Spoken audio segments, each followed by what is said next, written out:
Some Texas lawmakers walked out, temporarily halting debate on Texas education. Good evening. Thanks for joining us. I'm Stephanie Williams. I'm Neil Speltz, and we'll have more on that story in just a moment. A group of legislators walked out on the special session, bringing the proceedings to a grinding halt. Fred Cantu's at the state capitol now, and he has the latest on that for you. Fred? Yes, Neil, it was an interesting development. When the Texas House met this afternoon, they intended to deliberate an education reform bill and maybe 100 amendments, but there was one item that touched off the walkout. What happened was there was an item that would have allowed state funding for kindergarten for 3- and 4-year-olds. That proposal failed by one vote. Now, many minority legislators, primarily blacks and Hispanics, walked out.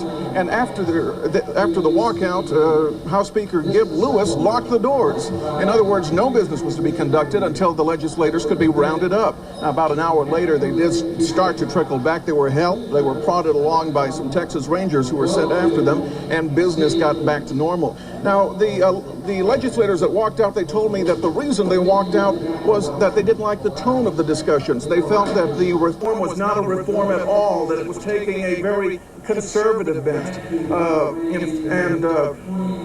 What they got out of walking out was a meeting with House Speaker Gib Lewis. They hope to reset the tone of the discussions. They'll be talking into the night, trying to hammer out this education reform bill. All right, Fred Cantu at the state capitol.